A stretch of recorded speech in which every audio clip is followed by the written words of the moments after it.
पढ़ रहे थे आपकी पाठ्य पुस्तक का अंतिम पाठ 12वां पाठ, जिसका शीर्षक है अन्योक्तयः। और विद्यार्थियों, यहाँ पर इस पाठ को आपने 8 भागों में संपूर्ण कर लिया था, यानी कि इस पाठ में दिए गए 7 अन्योक्तियां जो है वो 8 भागों में आपने पढ़ ली है। अब यहाँ पर क्या पढ़ा है विद्यार्थियों, आपने पहली जो अन्योक्ति है वहां पर राजहंस के विषय में पढ़ा। दूसरे जो अन्योक्ति है, दूसरा श्लोक जो है, वहां पर भी आपने राजहंस के विषय में पढ़ा कि राजहंस जो होता है वह सरोवर की शोभा को बढ़ाता है। ठीक है, और वहां पर आपने सीखा था कि एक राजहंस जिस प्रकार सरोवर की शोभा को बढ़ाता है, उसी प्रकार एक सुपुत्र अपने पूरे कुल का नाम रोशन करता है, उसकी शोभा बढ़ाता है। आपने तीसरी अन्योक्ति में पढ़ा कि जो मालाकार होता है वह अपनी करुणा से युक्त कार्य से, सहयोग से, ठीक है, वह वृक्ष की पुष्टि करता है और जरूरत के समय उसे जल देता है। ठीक है, तो मालाकार के इस कार्य के माध्यम से आपने देखा, आपने समझा कि किस प्रकार हमें आवश्यकता के समय दूसरों के काम आना चाहिए। ठीक है, इसके उपरांत आपने सरोवर के विषय में जाना चौथी अन्योक्ति में कि सरोवर जो है अपनी स्थिति किस प्रकार लिए हुए है, वह संकुचित हो जाता है और वहां रहने वाले जो है सभी जो पक्षी हैं वो अन्यत्र चले जाते हैं। अर्थात हमें आश्रयदाता बनना चाहिए, और वह भी कैसा आश्रयदाता, सम्यक यानी सही आश्रयदाता हमें बनना चाहिए। 5वें में आपने चातक पक्षी के विषय में पढ़ा। ठीक है, 5वें में आपने चातक पक्षी के विषय में क्या पढ़ा कि जो चातक पक्षी होता है वह स्वाभिमानी होता है। ठीक है, और उसके माध्यम से आपने ये पढ़ा कि हमें स्वाभिमानी बनना चाहिए, और जो दाता होता है, समर्थ दाता होता है, उसी से हमें याचना करनी चाहिए। इसी तरीके से इसी क्रम में आपने छठा जो श्लोक है या अन्योक्ति है, वहाँ पर आपने मेघ की विशेषता के बारे में पढ़ा, उसकी शोभा के, सुंदरता के विषय में आपने जाना।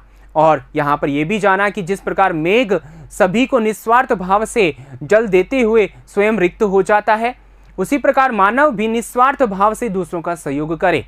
भले आप खुद के पास में कुछ भी नहीं रहे, लेकिन अपने जो निस्वार्थ भाव से सहयोग की भावना है वह हमेशा रखे। और अंतिम और जो 7वां श्लोक है, 7वीं अन्योक्ति है, वहां पर आपने देखा चातक पक्षी की विशेषता फिर से, यानी कि चातक पक्षी जब मांगता है, क्या मांगता है, जल। ठीक है, किससे, बादल से, चूंकि वह बारिश का जल ही पीता है और अन्य किसी भी प्रकार का जल वह नहीं पीता है, तो जब वह बादल से मांगता है जल, तो वह हर किसी बादल के सामने याचना करता है। तो कवि हमें यहाँ बताते हैं कि चातक पक्षी सुनो, हर किसी बादल के सामने नहीं मांगा करते। क्यों? क्योंकि इस आकाश में अनेक सारे बादल हैं और ऐसी स्थिति में सभी एक जैसे नहीं है। कुछ तो वर्षा करते हैं और वसुधा को संपन्न कर देते हैं, और कुछ बेकार में ही गरजते हैं। तो ऐसी स्थिति में तुम भी उसी बादल से याचना करो, ऐसे बादल से याचना करो जो तुम्हें देने में समर्थ हो, बारिश करने में समर्थ हो। और हमें सिखाया, हमें बताया कि मानव को भी ऐसे ही व्यक्ति से सहयोग लेना चाहिए, सहयोग की प्राप्ति करनी चाहिए, जो सहयोग करने में समर्थ हो, जो देने में समर्थ हो। तो विद्यार्थियों, इस प्रकार ये अन्योक्तियां आपको जीवन में बहुत महत्वपूर्ण संदेश देती हैं। उम्मीद करता हूं कि आपने यहां से मिली सभी शिक्षा को ग्रहण कर लिया है और आने वाले जीवन में आप इसको अपनाएंगे। ठीक है, और इसी उम्मीद के साथ हम आगे बढ़ते हैं। यहाँ पर इसी क्रम में भाग संख्या 9 में हम पढ़ेंगे अभ्यासः, यानी कि आपके इस पाठ की जो अभ्यास प्रश्न है उनको हम यहाँ पर देखने वाले हैं। तो विद्यार्थियों, कॉपी पेन तो आप लेके बैठ ही चुके हैं और आगे हम यहाँ पर बढ़ें, इससे पूर्व पिछले भाग के जो प्रश्न हैं वो भी आपने कर लिए होंगे। तो आइए उनको जांच करते हुए अभ्यास प्रश्नों की ओर बढ़ते हैं। देखिए यहाँ पर भावबोध प्रश्नानि, आपके यहाँ पर भावबोध प्रश्न थे पिछले श्लोक के। तो उसमें यहाँ पर जो तरीका दिया गया था, तो हमेशा से भिन्न तरीका दिया गया था कि एक पदेन उत्तरत पहले लिख दिया गया। हमेशा आपके प्रश्न के पीछे आया करता था कि एक पदेन पूर्ण वाक्य इस प्रकार आप उत्तर लिखें, और यहाँ पर पहले ही बता दिया गया है। तो आगे निर्देश मिलने तक या उससे पहले तक जितने भी प्रश्न आते हैं वो आपको एक पद में उत्तर लिखना है। तो पहला प्रश्न क्या था, देखिए, कवि मित्र इति शब्देन कम संबोधयति, मित्र इस शब्द से किसको संबोधित करता है। किसको करता है? अंतिम श्लोक में चातक पक्षी के विषय में कहता है, चातक पक्षी को कहता है क्योंकि वह बादल से मांग रहा था जल, ठीक है, तो उसको कहता है, तो यहां पर उसको संबोधित करता है चातकम, तो यहां उत्तर क्या हो जाएगा? चातकम, ठीक है। फिर आगे देखिए दूसरा, केचित अंबोदाः कथम गर्जन्ति, कुछ जो बादल होते हैं वो किस प्रकार गरजते हैं, ठीक है ना, तो बेकार में ही गरजते हैं, तो वृथा, ये आपका उत्तर हो जाएगा। फिर तीसरा देखिए, के वृष्टि भी वसुधाम आर्द्रयन्ति, ठीक है, कौन वृष्टि भी, वर्षा से वसुधा को, ठीक है, संपन्न बना देते हैं, भिगो देते हैं, तो यहां पर अंबोदाः, बादल, ठीक है। आगे देखिए, कीदृशम वचा मा ब्रूहि, किस प्रकार का वचन मत कहो, तो यहां है दीनम, दीन वचन मत कहो, ठीक है। आगे बात समझ में, तो आइए आगे चलते हैं इसी क्रम में। आगे देखिए, पूर्ण वाक्य,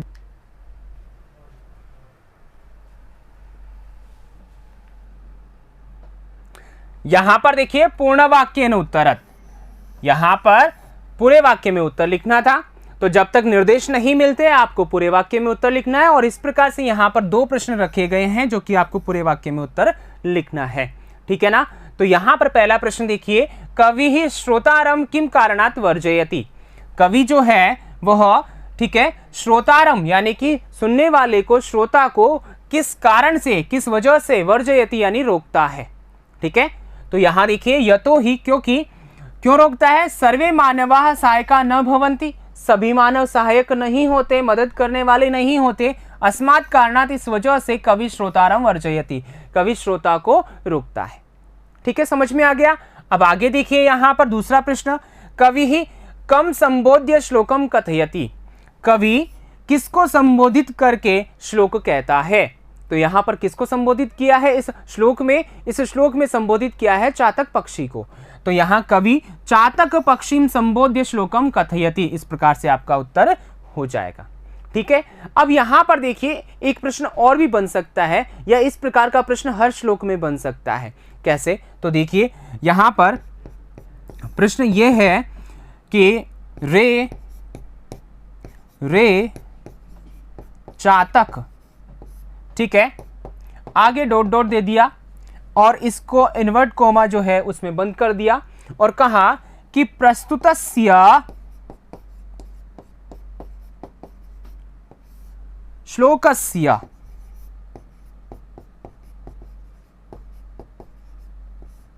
कविः कः अस्ति, ठीक है। तो यहां 7 अन्योक्तियां हैं और 7 जो श्लोक हैं अन्योक्तियों के रूप में, उन सभी के कवि जो है अलग अलग हैं, 1 से लेकर के 5 तक, ठीक है, 1 से लेकर के 5 तक तो जो है पंडित राज जगन्नाथ, ठीक है, ये है। और जो छठा श्लोक है वो कौन है? महाकवि मागह, ठीक है। और जो 7वां है उसके कौन है? भर्तृहरि। तो यहां पर ये 7वां श्लोक है। तो यहां प्रश्न क्या हुआ कि रे चातक, यहां पूरा श्लोक न देकर के आधा दे दिया और कह दिया कि प्रस्तुतस्य श्लोकस्य, प्रस्तुत श्लोक का कवि कौन है।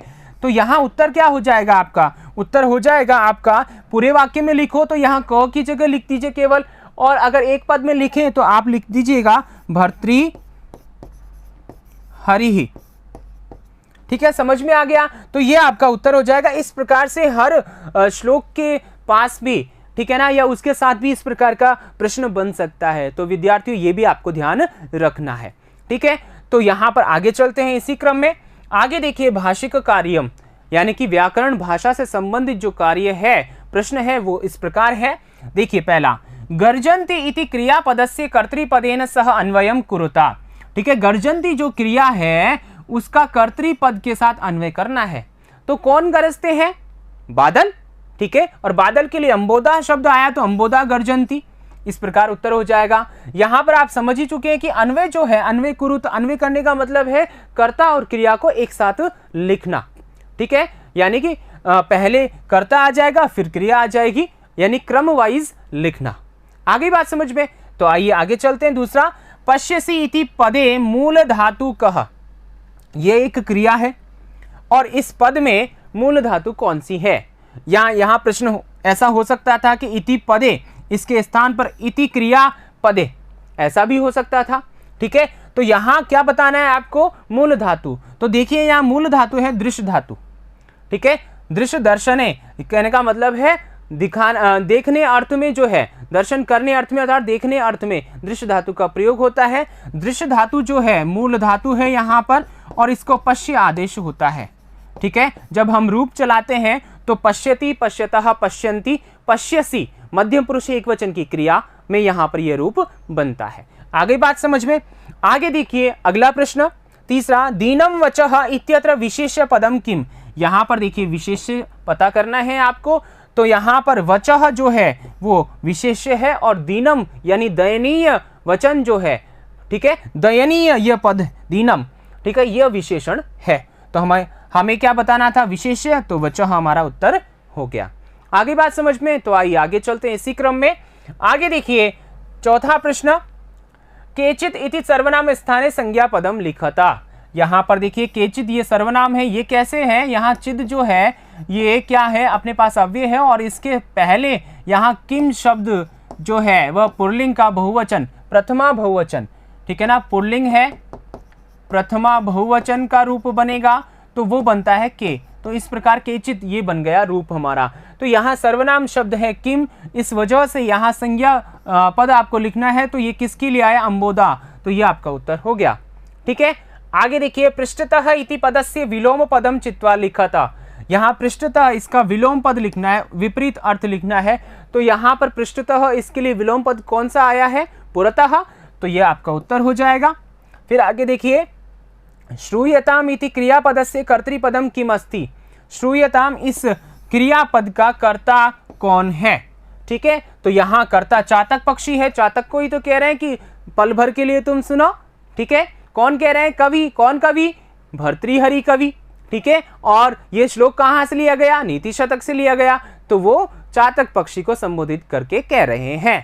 ठीक है, आगे देखिए सातवां, सर्वे अपि, ठीक है ना, सर्वेपि इति पदस्य संधि विच्छेदम कृत्वा संदे नामापि लिखत। यहाँ संधि विच्छेद भी करना है और नाम भी लिखना है। तो यहाँ पर देखिए सर्वे धन अपि पूर्व रूप संधि है। किस प्रकार है विद्यार्थियों, ये भी आप समझ लीजिए, सर्वे धन अपि, तो यहाँ पूर्व पद में, पदांत में आपके पास में या तो ए हो या फिर ओ हो, और यदि बाद में आगे हमारे पास में अ आता है, तो ऐसी स्थिति में यह अ जो है इनमें मिल जाता है।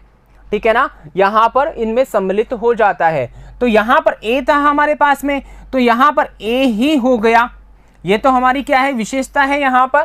ठीक है, और ए यहाँ पर है तो ए है, और आगे क्या है, अ, तो ऐसी स्थिति में अ ए में हो गया, तो ए बच गया। और यहाँ पर पहचान की दृष्टि से, उच्चारण की दृष्टि से यहाँ पर अवग्रह इसका प्रयोग करते हैं। तो इस प्रकार हम जब मिलाएंगे इसको, तो हमारा रूप बनेगा सर्वेपि, इस प्रकार से। आगे बात समझ में, पूर्व रूप संधि है यहाँ पर।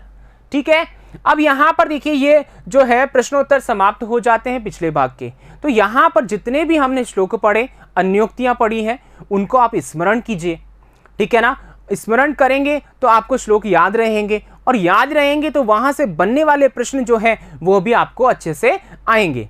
और देखिए जब हम श्लोक पढ़ रहे थे, ठीक है ना, उसके अंत में इस प्रकार से कई सारे और कई तरीके से प्रश्न आपको दिए गए थे जो आपने अच्छे से किए हैं। तो इस प्रकार से और भी प्रश्न बन सकते हैं। आप अपने विवेक से अपने शिक्षक के साथ चर्चा करते हुए इस प्रकार अन्य प्रश्न भी बना सकते हैं जो परीक्षा उपयोगी हो।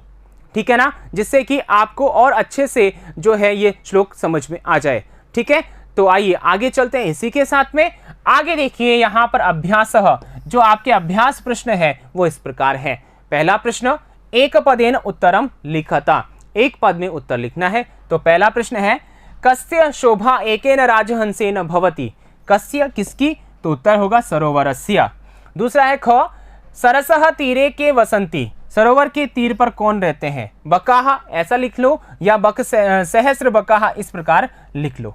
ठीक है, आगे देखिए ग, कह पिपासितः म्रियते, कौन पिपासित मरता है, तो चातकः। ठीक है, आगे चलिए घ, के रसाल मुकुलानि समाश्रयन्ते, कौन ठीक है, आम्र मंजरियों को प्राप्त करते हैं तो भ्रमरा लिख लीजिए या भृंगाहा लिख लीजिए। ठीक है, आगे देखिए अंबोदाह कुत्र संति।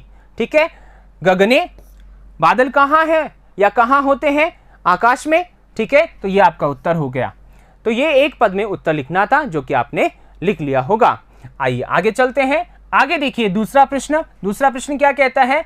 अधोलिखितानां प्रश्नानां उत्तराणि संस्कृत भाषया लिखत। संस्कृत भाषा में उत्तर लिखना है। तो यहाँ पर निर्देश पूरे वाक्य के हैं। तो देखिए सरसः शोभा केन भवति। तो यहाँ किसके द्वारा सरोवर की शोभा होती है? तो देखिए सरसः शोभा राजहंसेन भवति। ख देखिए चातक किमर्थम मानी कथ्यते। चकवा जो होता है, चातक पक्षी, क्रौंच पक्षी, वह क्यों स्वाभिमानी कहा जाता है? तो देखिए चातकः मानी कथ्यते यतो हि सः वर्षा जलम अतिरिच्य अन्यत्र विद्यमानं जलम न पिबति।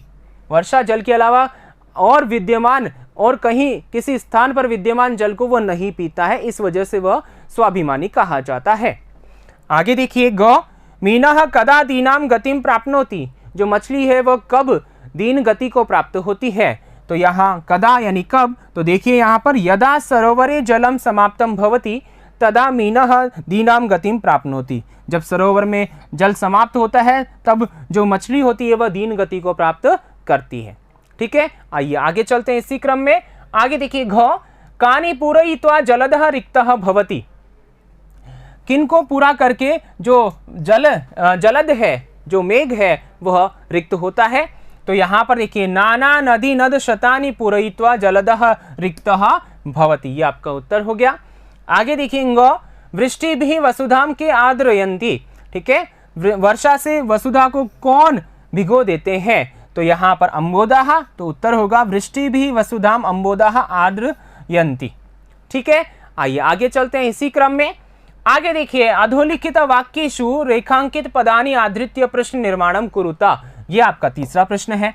प्रश्न निर्माण करना है रेखांकित पदों के आधार पर। तो देखिए मालाकारः तोयै तरोः पुष्टिम करोति। यहाँ तोयै रेखांकित है, तो यहाँ तृतीया का क्या है? बहुवचन है। तो इसी प्रकार प्रश्न बनेगा मालाकारः कई तरोः पुष्टिम करोति। ठीक है, यह आपका प्रश्न बन गया। आगे देखिए भृंगाः रसाल मुकुलानि समाश्रयन्ते। तो यहाँ रसाल मुकुलानि नपुंसकलिंग का है और बहुवचन है यहाँ पर, तो इसी प्रकार कानि आएगा प्रश्न में। तो भृंगाः कानि समाश्रयन्ते, ये आपका उत्तर हो गया। आगे देखिए ग पतंगाः अंबर पथम आपे दिरे। ठीक है, तो यहाँ पर पतंगाः प्रथमा बहुवचन है और पुल्लिंग में है, तो इस हिसाब से क्या आएगा? के अंबर पथम आपी दिरे। ठीक है, आइए आगे चलते हैं। आगे देखिए जलदः नाना नदी नद शतानि पूरयित्वा रिक्तो अस्ति। तो यहाँ पर जलदः प्रथमा का एक वचन है पुल्लिंग में, तो कह आ जाएगा। तो कह नाना नदी नद शतानि पूरयित्वा रिक्तो अस्ति, ये आपका उत्तर हो गया। आगे देखिए चातकः वने वसति। चातक वन में रहता है। तो यहाँ वने जो है वह स्थान है और स्थानवाची के लिए हमारे पास प्रश्न जब हम बनाते हैं तो कुत्र अव्यय का प्रयोग होता है। तो वह प्रश्न किस प्रकार बनेगा? चातकः कुत्र वसति। ठीक है, आगे बात समझ में। तो आइए आगे चलते हैं इसी क्रम में। आगे देखिए यहाँ पर अधोलिखितयोः श्लोकयोः भावार्थम स्वीकृत भाषया लिखता। यानी यहाँ पर जो नीचे लिखे गए ये श्लोक है और इसका क्या करना है? आपको भावार्थ लिखना है स्वीकृत भाषा से, यानी कि संस्कृत भाषा से आपको, या इसके अलावा हिंदी भाषा हो तो वहां पर भी। ठीक है, तो यहाँ संस्कृत भाषा आपको पहले ही बता रखी है कि भावार्थ किस प्रकार लिखना है। तो श्लोक आपके सामने है। भावार्थ देखिए कवि मालाकारं संबोधयन् वर्णयति यत् आवश्यकता समये अथवा अत्यधिके ग्रीष्म काले भवता सेचन कार्येण यदि वृक्षः स्वल्पं जलं प्राप्नोति चेत् अपि तस्य वृद्धि भवति, किंतु वर्षा काले यदा जलस्य आवश्यकता न भवति तदा वृक्षाय यदि अत्यधिकं जलं ददाति तर्हि तेन जलदानेन किमपि प्रयोजनं न अस्ति। अर्थात आवश्यकता समये मनुष्यस्य कृतस्य साहाय्यस्य महत्वम एव अत्यधिकम अस्ति। ठीक है, तो यहाँ पर ये जो है ये संस्कृत भाषा में है। अब यहाँ पर हम अगर हिंदी की बात करें तो हिंदी में देखिए सुनिए कि यहाँ पर क्या बताया गया है। यहाँ पर मालाकार जो है वह वृक्ष की पुष्टि करता है। ठीक है, किस प्रकार करता है? तो यहाँ पर देखिए, वृक्ष की पुष्टि करता है तो वह क्या करता है कि अत्यधिक गर्मी के समय में मालाकार आवश्यकता पड़ने पर वृक्ष को सींच करके उसकी वृद्धि को बढ़ाता है, उसकी पुष्टि करता है। तो वह पुष्टि यदि वही मालाकार वर्षा काल में करे तो क्या वह पुष्टि उस वृक्ष की हो पाएगी? अर्थात नहीं हो पाएगी, क्योंकि उस समय वर्षा काल में वृक्षों को जल आवश्यक नहीं होता। इसी प्रकार हमारे जीवन में जब हमें आवश्यकता हो उसी समय यदि हमारा कार्य पूर्ण हो जाए, कोई हमारा सहयोग करे, ठीक है, तो हमारे लिए वह महत्वपूर्ण होता है। और यदि जब हमें आवश्यकता ही नहीं हो और उस समय कोई हमारी सहायता करे जबरदस्ती, तो ऐसी स्थिति में वहां पर वह किया गया कार्य व्यर्थ होता है। ठीक है, तो यहां पर आवश्यकता के समय ही हमें कार्य करना चाहिए। तो यहां पर यह भावार्थ इस श्लोक का रहा, जो आप लिख सकते हैं हिंदी भाषा में, संस्कृत भाषा में आपके सामने बता दिया गया ही है। आगे बात समझ में? तो आइए आगे चलते हैं। आगे देखिए, यहां पर चौथे का आ जो है, यहां पर ये श्लोक है, श्लोक आपके सामने है और इसका भावार्थ इस प्रकार है। तो देखिए संस्कृत भाषा में भावार्थ, चातक पक्षिम संबोधयन् कवि अस्मान् बोधयति यत् यथा आकाशे बहवः मेघाः भवन्ति किन्तु तेषु सर्वे न वर्षन्ति अपितु केचन मेघाः सम्यक् वृष्ट्या भूमिम् आर्द्रयन्ति केचन तु केवलं गर्जन्ति एव तथैव अस्मिन् संसारे अपि केचन मानवा केवलम् अधिकं वदन्ति परंतु सहायतां तु न कुर्वन्ति। अतः हे मित्र, सर्वेषां मानवानां पुरतः दीनं वचनं न वदतु, तत्र ध्यानेन व्यवहरतु, किन्तु यः सहायकः भवितुम् अर्हति तस्य मानवस्य पुरतः एव स्वस्य इच्छां प्रकटयतु इति भावः। ठीक है, तो यहाँ पर यह संस्कृत में भावार्थ है, हिंदी में मैं आपको बताता हूँ, आप सुन लीजिए अच्छे से और लिख लीजिएगा। क्या है कि प्रस्तुत श्लोक में कवि भर्तृहरि हमें ये कहना चाहते हैं, हमें ये बताना चाहते हैं, चातक पक्षी को संबोधित करते हुए कहते हैं कि हे चातक पक्षी, तुम जिस प्रकार सभी बादलों के सामने याचना कर रहे हो, तो एक बार मेरी बात सुनो, क्योंकि इस आकाश में बहुत सारे बादल हैं, सभी एक जैसे नहीं हैं। कुछ बादल जो हैं वर्षा करते हैं और इस धरती को संपन्न बना देते हैं, और कुछ बादल जो हैं व्यर्थ में ही गरजते रहते हैं। तो ऐसी स्थिति में आप हर किसी से अपनी जो याचना है वो मत करो। इसी प्रकार इस संसार में मानव को व्यवहार करना चाहिए। जो कोई भी संपन्न हो, योग्य हो और देने में समर्थ हो, ऐसे व्यक्ति से ही मानव के द्वारा याचना की जानी चाहिए, और विश्वास हो जाए कि हाँ ये अपना है, ये हमसे दगा नहीं करेगा, यह जानकर के ही हमें अपने मनोभाव, अपनी बात को सामने वाले के सामने प्रस्तुत करनी चाहिए।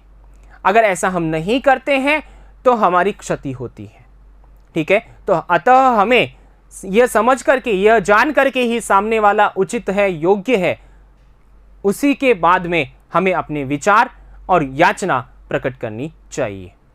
ठीक है, तो यहां पर यह बताया गया है इस श्लोक के माध्यम से। ठीक है, तो आइए आगे चलते हैं अगले प्रश्न की ओर। पांचवा प्रश्न है यहाँ पर। पांचवा प्रश्न कहता है अधोलिखितयो श्लोकयो अन्वयम लिखता।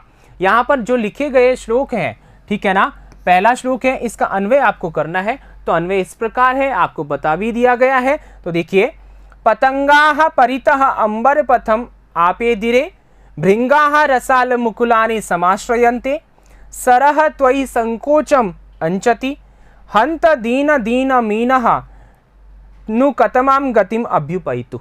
ठीक है, ये तो हुआ इसका यहाँ पर इस श्लोक का। आइए आगे चलते हैं।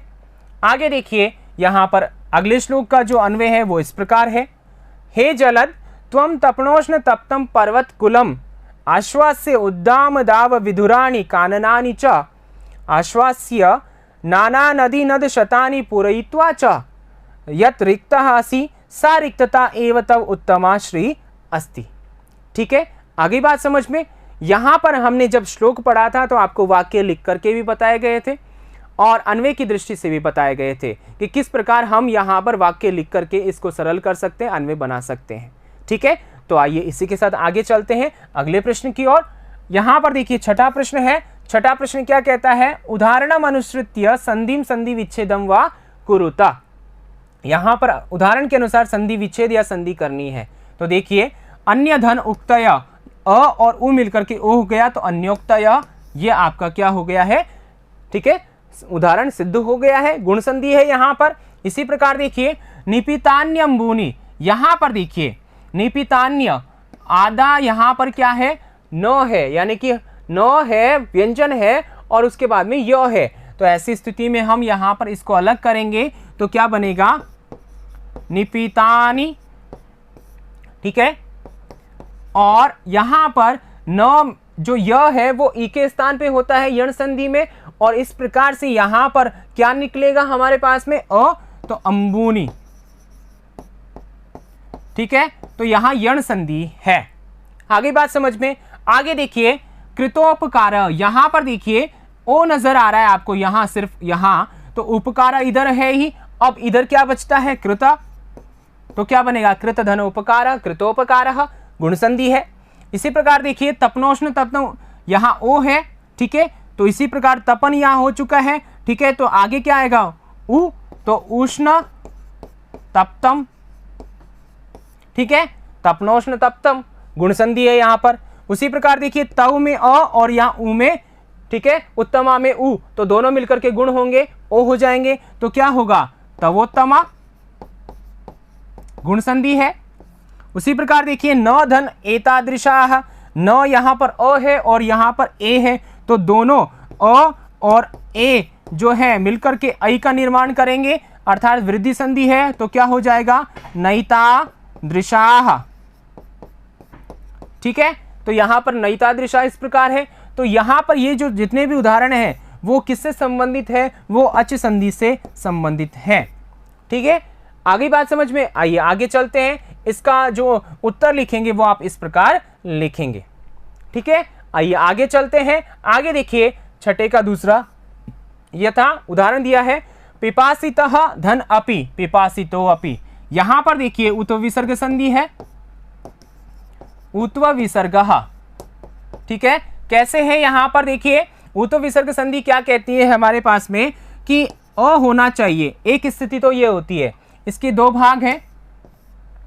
ठीक है, दो भाग कैसे, एक स्थिति तो कहती है अ हो पहले पूर्व पद में, उसके बाद में विसर्ग हो और उसके बाद में क्या हो अ हो, तो ऐसी स्थिति में उत्व विसर्ग संधि हो। दूसरा होता है कि पहले अ हो, ठीक है, उसके बाद विसर्ग हो और उसके बाद में हश हो, यानी हश प्रत्याहार का कोई वर्ण हो, तो उत्व विसर्ग संधि होती है। यहाँ जो है वो इस प्रकार से है, ये वाली स्थिति है। तो यहाँ पर देखिए तो में अ है, बिल्कुल, आगे विसर्ग है, आगे अ है। तो इसको क्या होता है कि विसर्ग को क्या आदेश होगा, उ आदेश होगा। आगे देखिए अ है, ठीक है, दोनों को गुण संधि होगी तो ओ होगा।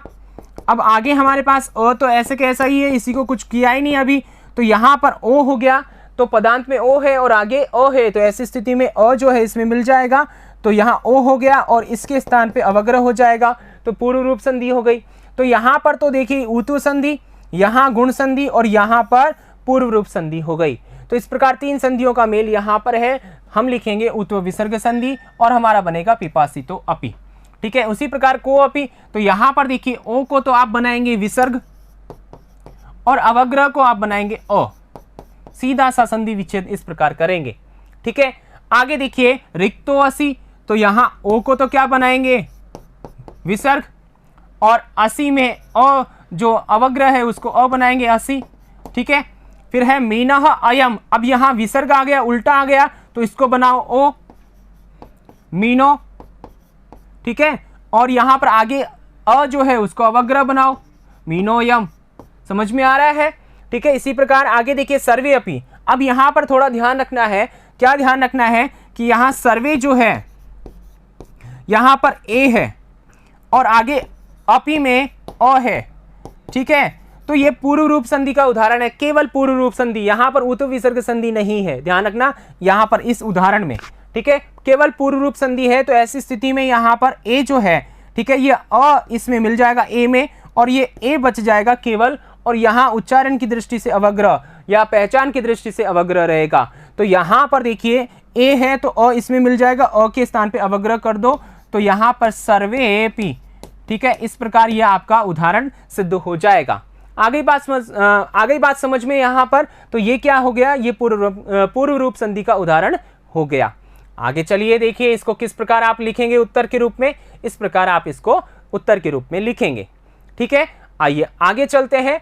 आगे देखिए छठे का तीसरा, अब यहां क्या बात कर रहे हैं, देखिए सरसः भवेत। ठीक है, यहां पर जैसा कि उत्व संधि की बात हमने की है, तो दूसरा भाग यहां पर है।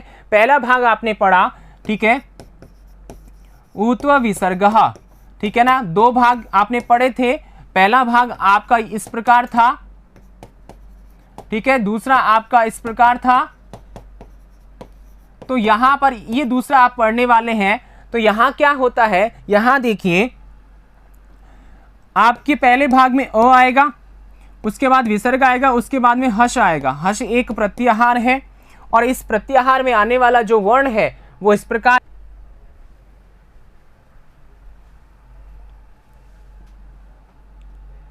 तो यहां पर देखिए हर्ष प्रत्याहार आएगा, और इसके बाद में यानी कि इसमें आने वाले जो वर्ण हैं, ठीक है, वो कौन से हैं, ह, य, व, र, ल।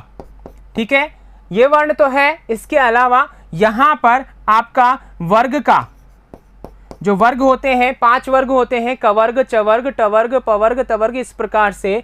तो वर्ग का यहां पर जो है वह 5वां वर्ण आएगा, चौथा वर्ण आएगा और तीसरा वर्ण आएगा, यानी पहला और दूसरा वर्ण नहीं आएगा। तो इनमें से अगर कोई वर्ण आता है आपके यहाँ पर, ठीक है, उत्तर पद में, तो ऐसी स्थिति में इसको यानी विसर्ग को उ हो जाएगा, और यहाँ पर अ है तो इस प्रकार इन दोनों को ओ हो जाएगा। अब यहाँ पर उत्तर पद में यहाँ पर कोई परिवर्तन नहीं होगा, कोई परिवर्तन नहीं होगा। ठीक है, हम पद मिला करके लिख देंगे। आ गई बात समझ में। तो यहाँ पर कौन सी संधि है, उत्व संधि है, उत्व विसर्ग संधि है। तो आइए कैसे देखिए, जैसे कि यहाँ पर देखिए, यहाँ स में अ है और अ के बाद विसर्ग है, उसके बाद में क्या है, भ। भ कौन सा वर्ण होता है, 5वां वर्ण होता है। ठीक है, यहाँ पर देखिए 5वां वर्ण होता है, तो ऐसी स्थिति में इसको क्या करना है, उ करना है, उ होकर के ओ हो जाएगा।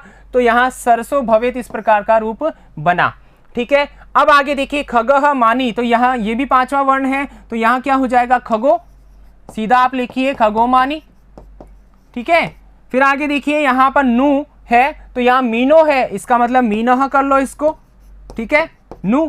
फिर इसी प्रकार पिपासितः वा, तो यहाँ त में त के बाद में अ है, अ के बाद में विसर्ग है, और वो है यहाँ पर वो आ रहा है, देखिए। तो ऐसी स्थिति में पिपासितो, पिपासितो, ठीक है, और आगे क्या लिखेंगे आप, वाह। ठीक है, उत्व संधि है, यहाँ पर भी ये ध्यान रखना है। फिर है पुरतो माँ, तो यहाँ पर ओ को क्या हो जाएगा, पुरतः विसर्ग हो गया, और आगे माँ ऐसा कैसा आ जाएगा। तो इस प्रकार यहाँ पर ये उत्व विसर्ग संधि हो गई। आ रही है बात समझ में। यहाँ पर ये दूसरा है, मतलब दूसरा ये जो हिस्सा है या दूसरा भाग कह लीजिए उत्व विसर्ग संधि का, यह हंसी, ठीक है ना, च ये सूत्र कहता है। तो यहाँ पर इसका ये क्या है, सामान्य अर्थ है। आ गई बात समझ में। तो आइए आगे चलते हैं, इसी की इसका उत्तर आप किस प्रकार लिखेंगे, इस प्रकार लिखेंगे। आ गई बात समझ में। तो आइए आगे चलते हैं। आगे देखिए छठा जो प्रश्न है उसका चौथा भाग है, और यहां पर बताया है मुनि धन अपि मुनिरपि, यानी कि ऋत्व विसर्ग संधि है। कौन सी संधि है, ऋत्व विसर्ग संधि है। यहां पर कैसे है, तो देखिए यहां पर देखिए पहले पद में आपके पास में देखिए अ को छोड़कर, अ वर्ण को छोड़कर, ठीक है ना, समझ में आ रहा है, कोई भी स्वर आपके पास आता है, ठीक है, पहले पद में, कहां होगा ये, पहले पद में, ठीक है, यानी कि इधर। ठीक है, तो ये वाली जो शर्त है वो कहां होगी, इधर, और उसके बाद में, ठीक है ना, क्या हो, विसर्ग हो। ठीक है, तो यहां पर विसर्ग इधर ही आएगा, उसके बाद इधर हमारे पास में क्या हो, स्वर हो। ठीक है, क्या हो, स्वर हो, ध्यान रखना। तो ऐसी स्थिति में इस विसर्ग को क्या हो जाएगा, र हो जाएगा। ठीक है, जैसा कि यहां पर देखिए, यहां ई है और ई के बाद विसर्ग है, आगे क्या है, अ है, तो इसको क्या हो गया है, विसर्ग को र हो गया है। तो मुनिरपि ये हमारा रूप बना। इसी प्रकार तोयई धन अल्पई, यहां पर आई की मात्रा है और क्या है, यहां पर विसर्ग है, तो यहां पर जो है इस विसर्ग को र हो जाएगा और र जो है आगे आने वाले स्वर में मिल जाएगा। जैसे यहां पर इस र जो हुआ इसमें अ मिला तो इस प्रकार र बना, तो क्या बनेगा, तो यही और आगे र हो गया तो रलपई, तो यही रलपई। ठीक है ना, और आगे विसर्ग लग जाएगा। आ गई बात समझ में इस प्रकार से। अब यहां पर देखिए अल्पई रपी, तो यहां र को क्या कर दो, विसर्ग बना दो, तो क्या लिखोगे, अल्पई। ठीक है, इसी प्रकार तरोह अपी, तो यहां विसर्ग को क्या बना दो, यहां विसर्ग को क्या बनाओगे आप, यहां पर र बनाओगे, तो क्या होगा, तरोरपि। ठीक है, और आगे देखिए आर्द्रयंती वृष्टि भी आर्द्रयंती, यहां पर देखिए ये र जो है इसको विसर्ग बनाएंगे, वृष्टि भी। ठीक है, और आर्द्रयंती यहां है ही, तो यह आपका इस प्रकार उदाहरण सिद्ध हो गया। आगे बात समझ में, तो आइए आगे चलते हैं। इसका उत्तर आप इस प्रकार लिखेंगे। ठीक है, आइए आगे चलते हैं अगले प्रश्न की ओर। अगला प्रश्न है आपका 7वां प्रश्न, उदाहरणम अनुसृत्य अधोलिखितई विग्रह पदई समस्त पदानि रचयता। ठीक है, तो यहाँ नीचे लिखे गए विग्रह पदों से समस्त पद आपको बनाने हैं। विग्रह समास में होते हैं और विग्रह जो है उसका समस्त पद भी समास में होता है। तो यहाँ देखिए विग्रह पदानि, विग्रह पद है, यथा उदाहरण दिया है, पीतम च तत् पंकजम, पीत पंकजम। ठीक है, तो इसी प्रकार यहाँ पर क है, राजा च असौ हंसः, राजहंसः, क्या बनेगा, राजहंसः। ठीक है, तो यह हमारा समस्त पद बन गया। तो यहाँ कर्मधारय समास है, पीतम च तत् पंकजम, यहाँ पर भी कर्मधारय समास है। भीमः च असौ भानु, भीम भानु। ठीक है, यहाँ पर क्या बनेगा, भीम भानु, तो यहाँ पर भी कर्मधारय समास है। यहाँ पर एक बात और ध्यान रखिएगा, यहाँ पर यदि हम भीम भानव जो श्लोक में पद आया था वैसा बनाएंगे तो यहाँ सप्तमी करना पड़ेगा। कैसे, यहाँ आगे हमें सिर्फ इतना लिखना पड़ेगा, तस्मिन। क्या लिखना पड़ेगा, तस्मिन। तो फिर हमारा यह भीम भानु नहीं बनेगा, भीम भानव इस प्रकार रूप बन जाएगा। बात समझ में आ रही है ना। आगे देखिए, अंबरम एव पंथा, अंबर पथम। ठीक है, अंबर पथम। ठीक है, तो यहां पर भी कर्मधारय समास है। उत्तमा च इयम श्री, उत्तमा श्री। ठीक है, उत्तमा श्री, विशेषण विशेष कर्मधारय समास है यहां पर। ठीक है, सावधानम च तत् मनः, सावधान मनः, तेन सावधान मनसा। ठीक है, सावधान मनसा, समझ में आ गया। तो यहां पर इस प्रकार लिखा जाएगा। तो किस प्रकार उत्तर लिखेंगे, आप लिखेंगे उत्तर इस प्रकार। ठीक है, आ गई बात समझ में। तो यहां पर यह जो प्रश्न उत्तर है आपके इस पाठ्य पुस्तक के, ठीक है, अर्थात इस पाठ के, वह हो जाते हैं पूर्ण। और इस प्रकार यहां पर आपकी पाठ्य पुस्तक के जो 12 पाठ हैं वो भी हो जाते हैं समाप्त। लेकिन यहां पर इस पाठ में योग्यता विस्तार भी है बचा हुआ, तो वो हम पढ़ेंगे अगले वीडियो में। यहां पर आपने इन सभी प्रश्नों के उत्तर सही सही लिख लिए होंगे, ऐसी उम्मीद करता हूं। इसी उम्मीद के साथ लेता हूं विदा। धन्यवाद।